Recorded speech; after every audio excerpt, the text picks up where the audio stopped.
जय गुरुदेव, जय जय गुरुदेव, जय जय गुरुदेव, जय जय गुरुदेव, जय जय गुरुदेव, जय जय गुरुदेव, जय जय गुरुदेव, जय जय गुरुदेव।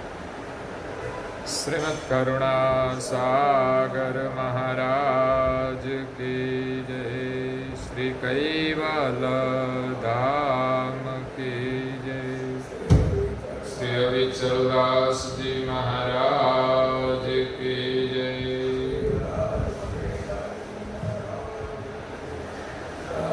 सत्यवेल साहिब, सत्यवेल साहिब, सत्यवेल साहिब।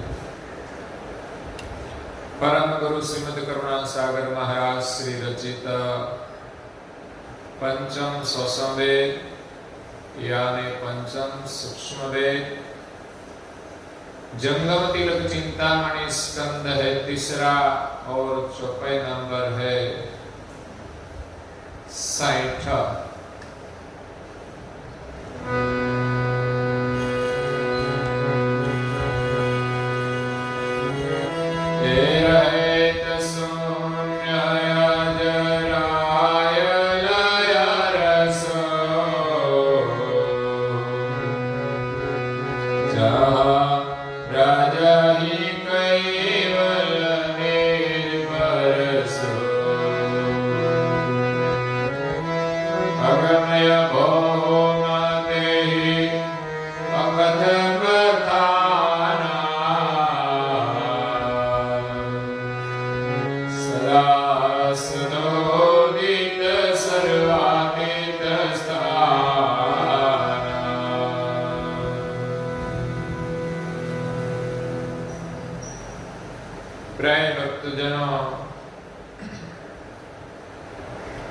ज्ञान संप्रदाय के आद्य स्थापक अनंत ब्रह्मांडाधीश केवल कर्ता के परम विशेष अंश सकर्ता सिद्धांत का प्रतिपादन करने वाले नव बुद्धि के सागर अनंत अंशों के तारणहार केवल धर्म धुरंधर महान समर्थ परम श्रेष्ठ परम विभूतिवान परम दयालु परम कृपा निधि सर्वज्ञ दिव्य परम गुरु श्रीमद् करुणा सागर जी महाराज जगत के जिज्ञासु और मुमुक्षु अंशों को यथार्थ ज्ञान का उपदेश देते हुए स्वरचित पंचम स्वसंवेद ग्रंथ के तीसरे स्कंद की 60वीं चौपाई में अपनी अलौकिक अमृतमय वाणी से कहते हैं कि रहेत शून्य अजराय रसु जहां ब्राज ही कैवल निज परसु। आगे परम गुरु जी ने वर्णन किया कि वेद का सिद्धांत पुराण का सिद्धांत शास्त्र का मत सगुण की और निर्गुण की उपासना का है, लेकिन सगुण कर्ता का कृत है, वो नाशवंत है, और निर्गुण शाश्वत है लेकिन वो अकर्ता है। इसीलिए इस सृष्टि का कर्ता कौन है, उनके संबंध में विभिन्न मान्यताएं जो है उनका निराकरण करते हुए परम गुरु जी कहते हैं कि सृष्टि का सर्जनहार सगुण और निर्गुण की पार है, परम चैतन्य स्वरूप महाद सजान जान स्वरूप वो विराजमान है। अपरंपार जो ब्रह्म है उनकी पार वो सर्जनहार अजन्मा है, सुगम और शुभकारी है, सनातन है, सदैव अपने स्थान पर अपने सदन में अखंड विराजमान है और सच्चिदानंद कंद सर्जनहार की सत्ता समस्त ब्रह्मांड में व्यापक है और अपनी सरल सत्ता से सृष्टि का सृजन किया है। सरलता से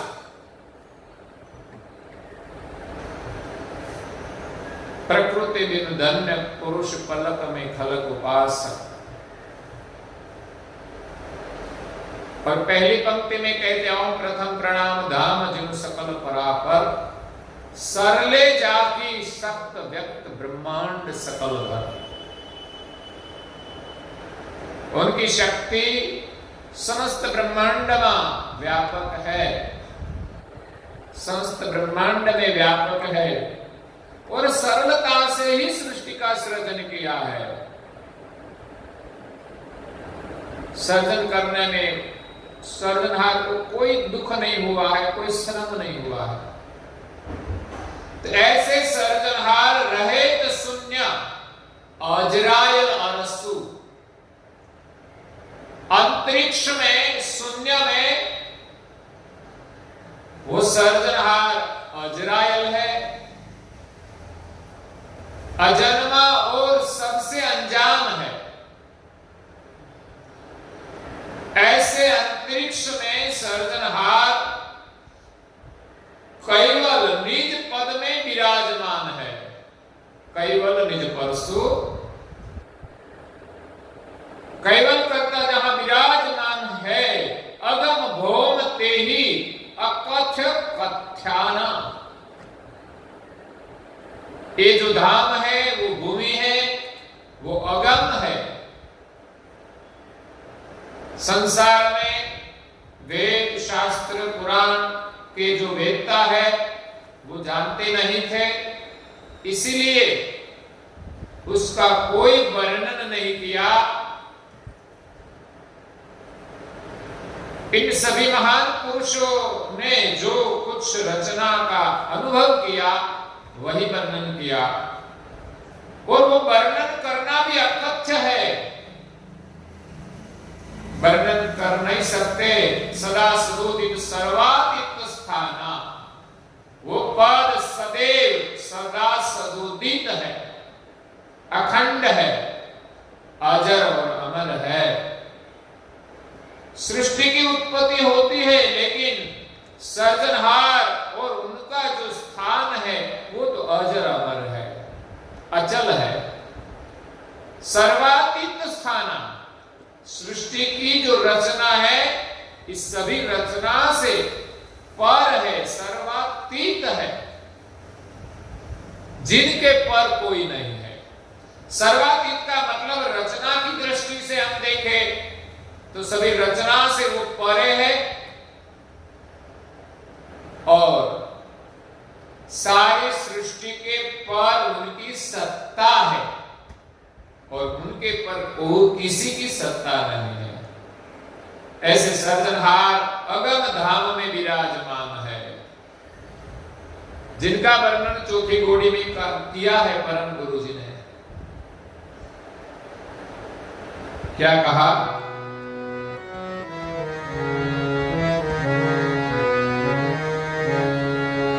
देश हमारा कहो संतो, देश हमारा काल जाने, काल जाल कीशं कहो संतो, देश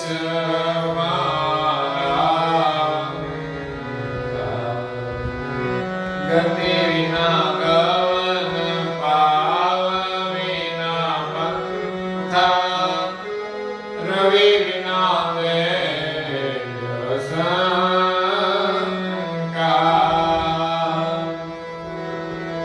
रूप विना मूरत सुरत वीण नीलकंठ, तार विना रवाज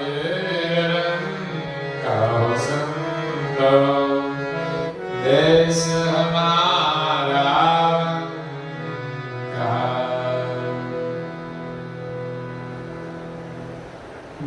बिना गति किए गमन होता है,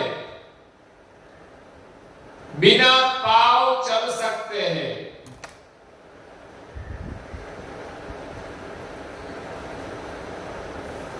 रवि बिना तेज असंका, बिना सूरज वहां प्रकाश है।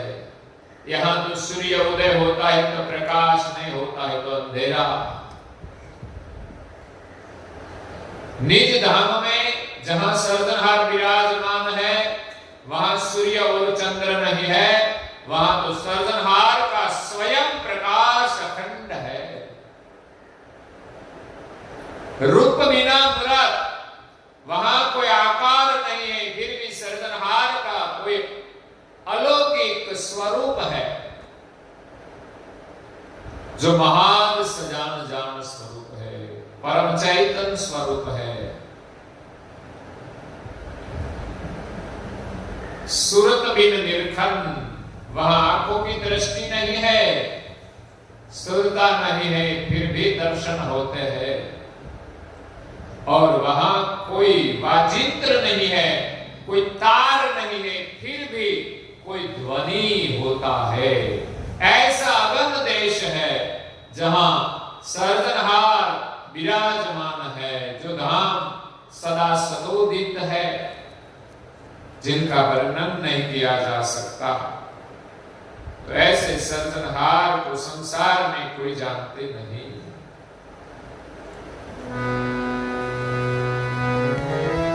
सर्वोत्कृष्ट शिखर गर सोई, ए बिनु कैवल करता नहीं कोई, सोई कैवल पद अध्ययन ब्रह्म ज्योतिष की गुण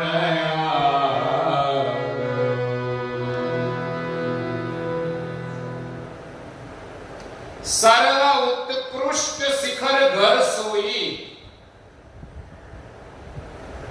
जहां सर्जनहार विराजमान है वो धाम, वो घर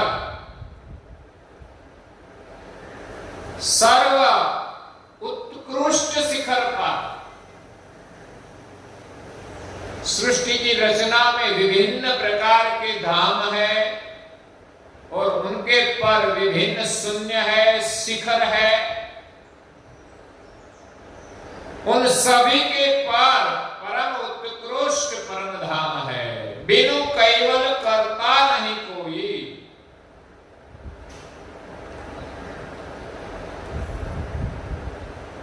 कैवल कर्ता के बिना और कोई इस रचना में सर्जनहार नहीं है। जो कहा गया प्रकृति, पुरुष, तीन गुण आदि को वेद पुराण आदि मानते हैं, लेकिन परम गुरु जी कहते हैं कि समस्त सृष्टि की रचना में कहीं धाम है, 14 लोक, तीन के पार ब्रह्म है, ब्रह्म परे 11 धामों और 12 में कैवल विश्रामो। प्रकृति की रचना में 14 लोक है, वो सब कर्ता की रचना है। और ये 14 लोक की पार ब्रह्म भूमिका है, और इस ब्रह्म भूमिका के पार कई शून्य है, अनिल शून्य, अखिल शून्य,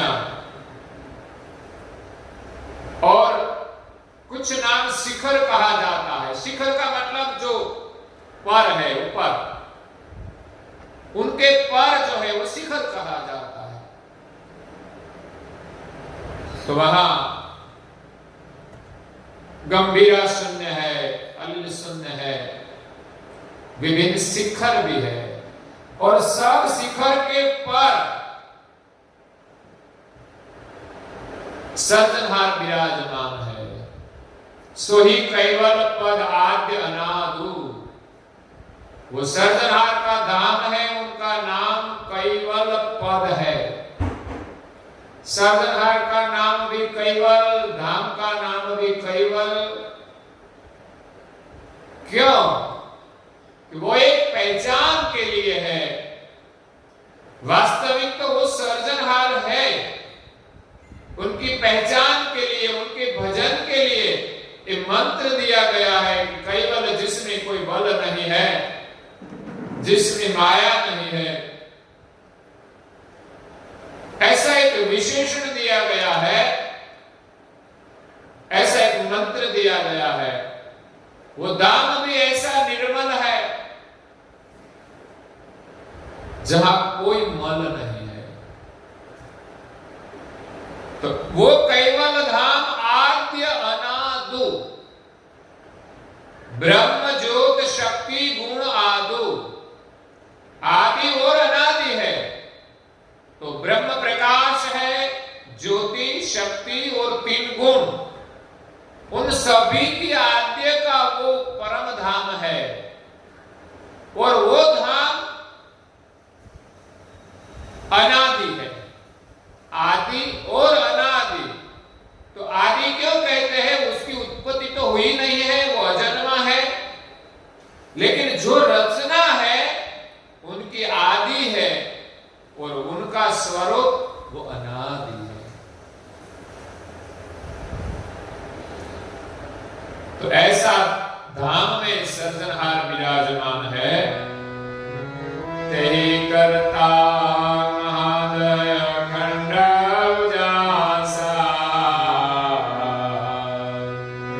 व्यापक ब्रह्म जैनो तेज प्रकाशा, हे जीवांश जग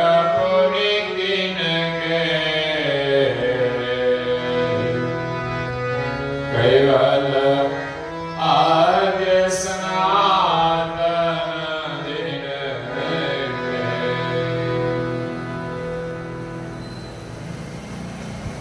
वेदों ने, वेदांत ने जो सृष्टि की रचना अपने आप हुई है, ऐसी जो मान्यता है,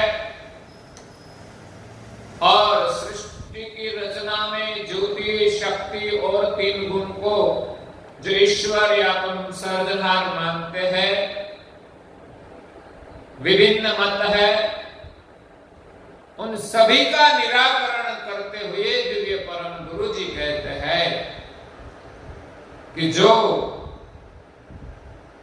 सबके परे सर्जनहार निज धाम में विराजमान है, तेहि करता महाद अखंड उजासा।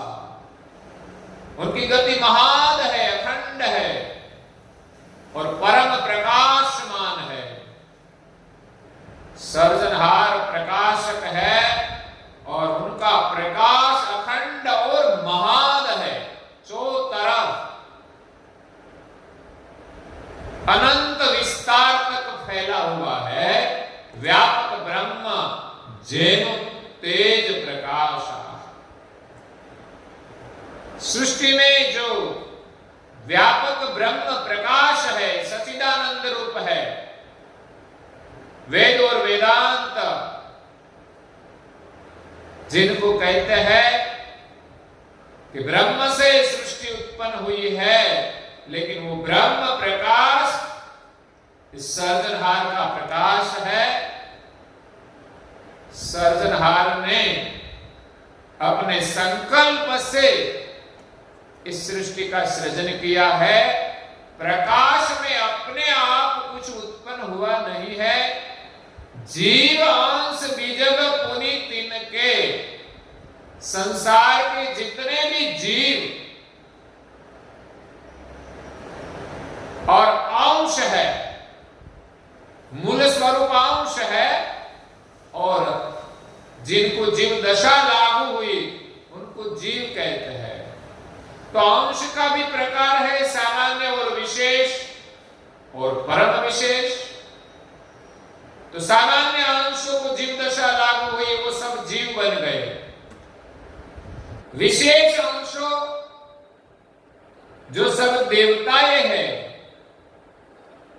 वो भी अपने स्वरूप को भूल गए। वो भी सर्जनहार के अंश ही है, वो सर्जनहार नहीं है। तो सामान्य जीव, विशेष गति के देव और परम विशेष अंश, निरंजन पुरुष, वो सभी अंश सर्जनहार के बीजग है। बीजग पुनितिन के, केवल आद्य सनातन जिनके। जो सर्जनहार इस रचना की आद्य है और वो सनातन है, वो केवल के सब अंश वो सृष्टि के बीजग है, ब्रह्म भूमिका के बीजग है। ब्रह्म वो भूमिका है और इस ब्रह्म भूमिका में सभी प्रकार के अंश वो भिन्न भिन्न प्रकार के बीज है। बिना बीज ब्रह्म से कुछ हो नहीं सकता। तो परम गुरु जी, सृष्टि की रचना कैसे हुई, ब्रह्म से निरंजन की उत्पत्ति कैसे हुई, उनका निराकरण करते हैं कि ब्रह्म से अपने आप सृष्टि उत्पन्न नहीं हुई, लेकिन ब्रह्म का प्रकाशक सर्जनहार है और निरंजन उनका बीज है।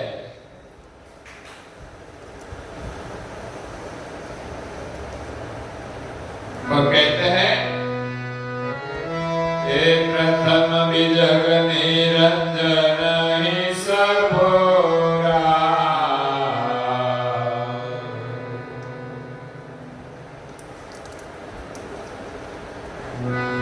हरि अग्रवदन भयो सकोरा, हे तिलक भाल निरंजन करते ज्योति, हे जपो जयानी अग्रव ज्योति। तो सृष्टि की रचना में जो ब्रह्म प्रकाश व्यापक है,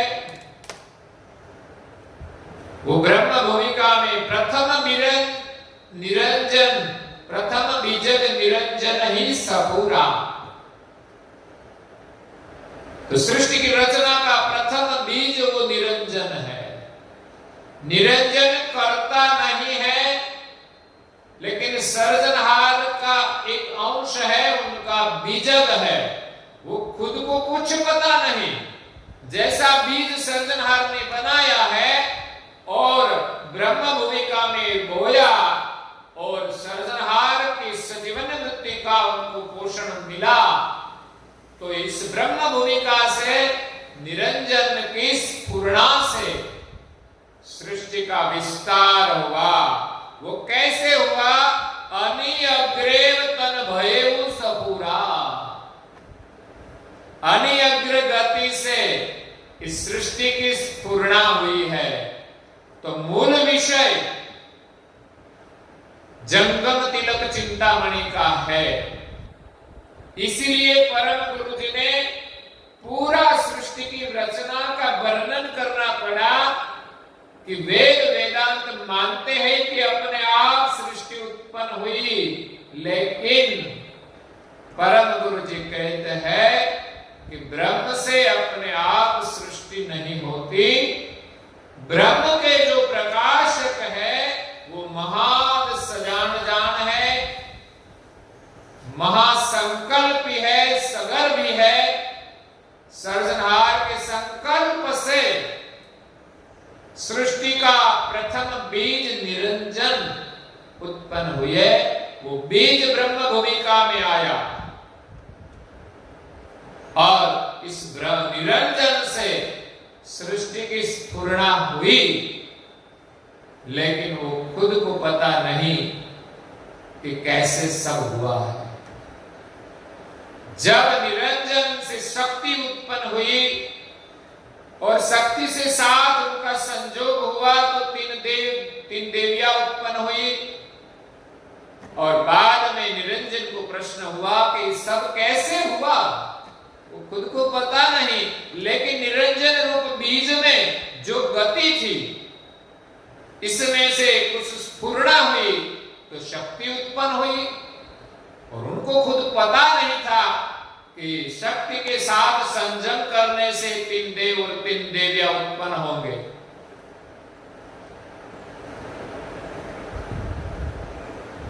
जैसे संसार में स्त्री पुरुष के संजम से संतान की प्राप्ति होती है, लेकिन उसको पता नहीं होता कि पुत्र होगा या पुत्री होगी।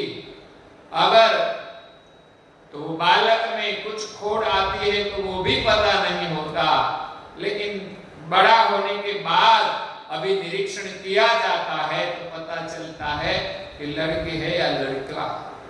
लेकिन जब बीज संजम होता है तब पता नहीं होता। वैसे निरंजन पुरुष को शक्ति के संजम से पता नहीं था कि कैसे सब हुआ। प्रश्न हुआ कि सब करने वाला कोई है, उनकी खोज के लिए वो चले गए, लेकिन निरंजन से जो स्फुरणा हुई सृष्टि की, वो अणि अग्र गति से हुई है। ये बाल तिलक का महत्व है। सारी सृष्टि की स्फुरणा अणि अग्र गति से हुई है। ये बाल तिलक की महिमा है। अणि अग्रे तन भयउ सफुरा, तो वो जो निरंजन का स्वरूप है वो भी अणि अग्र है, और इनसे जो शक्ति स्फुरण हुई वो भी अणि अग्र है। निरंजन तत्व से अव्याकृत तत्व की उत्पत्ति हुई, तो एक तत्व से दूसरा तत्व भी अणि अग्र गति से उत्पन्न होता है। बिना अणि अग्र गति से सृष्टि का विस्तार नहीं होता। हमारी आंखें हैं, हम देखते हैं, लेकिन जब हमारी आंखों की दृष्टि अणि अग्र न बने तब तक हम दृश्य को देख नहीं पाते। सब क्रियाएं अणि अग्र होती है। तिलक भाल निरंजन गत ज्योति, निरंजन का स्वरूप ज्योति स्वरूप है, अणि अग्र स्वरूप है। निरंजन की जो गति है वो भी अणि अग्र है। इसी के कारण निरंजन से शक्ति की उत्पत्ति हुई। तेज पुंज अणि अग्र उद्योति, वो ज्योति का स्वरूप तेज पुंज रूप है, अणि अग्र स्वरूप वो उदय है, उनका स्वरूप है। उनसे सृष्टि भी अणि अग्र गति से उदित होती है। आगे परम गुरु जी तिलक का वर्णन करते हैं। एक चौपाई लेकर विराम लेते हैं। और सकल जीव त्रिगुण समेता, अणि अग्र लख उपज सेता, स्थिर स्थावर आगम हम बर में, अणि अग्र वतन सब बन बर में।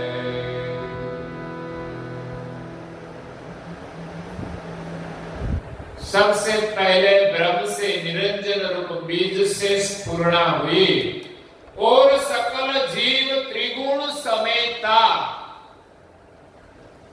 सारी सृष्टि के जितने भी जीव है, मतलब उनके जो विभिन्न शरीर है 84 लाख प्रकार के, वो सब निरंजन से उत्पन्न हुए। सबका बीज निरंजन है।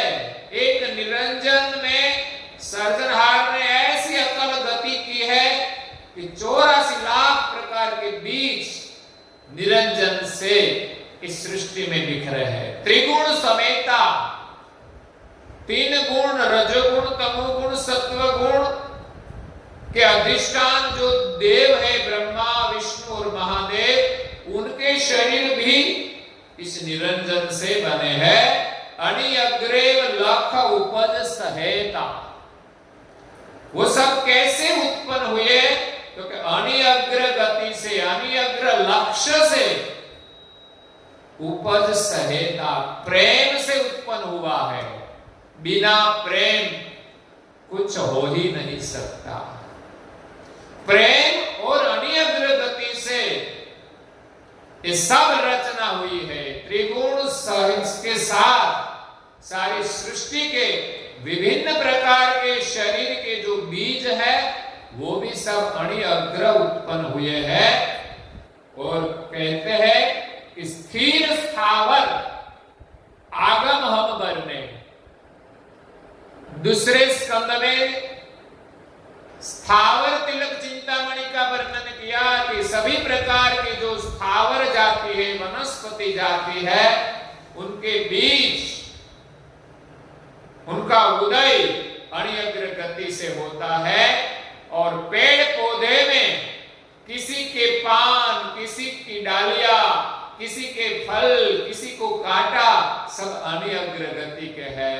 और सभी प्रकार के वृक्ष का जो उदय होता है और वो आगे बढ़ता है तो अणिअग्र गति से ही आगे बढ़ता है। तो आगे जो स्थावर जाति का वर्णन किया, अणिअग्रेव तन सब बन मरने, उस सभी का शरीर और वर्तमान अणिअग्र गति से होता है। तो ये जंगम तिलक चिंतामणि का वर्णन अब परम गुरु जी आगे करते हैं कि तिलक क्यों करना चाहिए, तिलक की क्या महिमा है। सारी सृष्टि तिलकवत गति से चलती है। इस गति का अनुभव करने के लिए जंगम तिलक चिंतामणि का परम गुरु जी ने विस्तार से वर्णन किया है, तो वो हम कल सुनेंगे। और आज के प्रवचन को यहाँ विराम देते हैं। श्रीमद् करुणा सागर महाराज की, श्री कैवल राम की जय, श्री अभिचरदास जी महाराज की जय। सत्य साहिब, सत्य साहिब, सत्य साहिब।